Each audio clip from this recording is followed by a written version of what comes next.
Chapter 16. Pinocchio. Many years ago, there lived a poor old man named Geppetto. He was a woodcarver. One day he began making a puppet that he could make dance and run and leap like an acrobat. "You shall be my little boy," said Geppetto to the puppet, "and I shall call you Pinocchio." Pinocchio rose to his feet and danced on the tabletop. "Look what I can do," squealed he. Geppetto was very happy to see him moving and talking. "He can even run away like a naughty little boy." One day, Geppetto found that Pinocchio was always getting into trouble. He ran away from home hungry and was back again after a few days. Geppetto now decided that Pinocchio must be sent to school, to which the puppet agreed, and started dancing gleefully on the table. The next morning, when he was going to school, Pinocchio stopped to see a puppet show. "I can dance and sing better than those puppets, and I don't need strings," boasted Pinocchio. He climbed onto the stage. "Get off my stage," roared the puppet master. But when he noticed how much the crowd liked Pinocchio, he did not say anything and let Pinocchio stay. The puppet master told Pinocchio, "Here, you've earned 5 copper coins. Take these coins and go straight home," said the puppet master.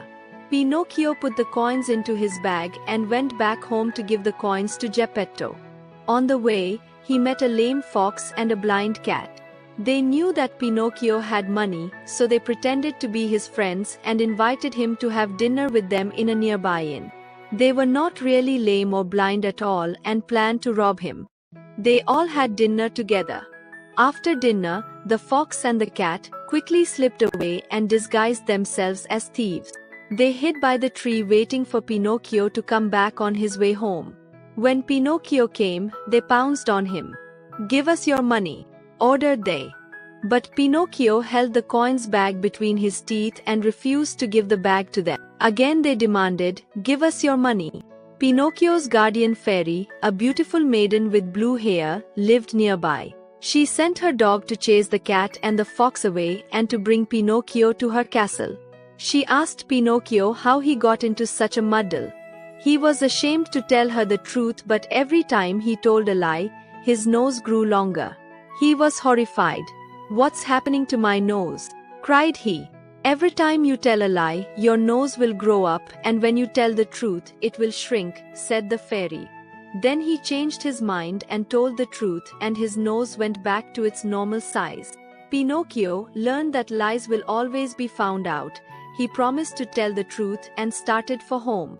This time he met some mischievous boys who told him of a wonderful place where they could enjoy themselves as much as they wanted.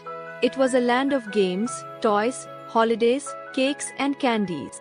What they did not tell Pinocchio was that boys who got into trouble there were changed into donkeys and sent away. Sure enough, before long Pinocchio had become a donkey and was sold to a circus. He was taught to dance and jump through a hoop. But he did not perform well.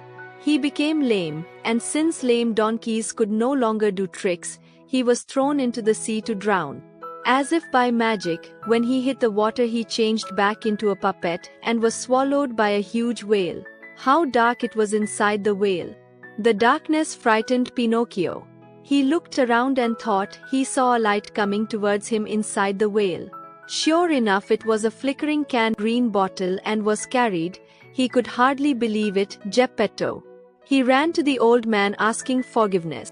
Geppetto had worried so much about Pinocchio that he had set out in a small boat to search for his puppet. The boat had turned over in a storm. Geppetto and the boat had been swallowed in one gulp by the whale. Pinocchio led Geppetto up the whale's throat and out of his mouth. They swam to the land and began the long journey home. At last, Pinocchio and Geppetto reached home. Pinocchio cared for Geppetto, cooked for him, worked, earned money and studied.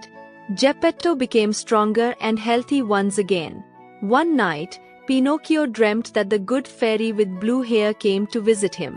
She told him that boys who care for their parents, who behave and tell the truth, who learn and become wise will always succeed in the world and be happy. The dream ended. Pinocchio opened his eyes and looked around. He was no longer a wooden puppet.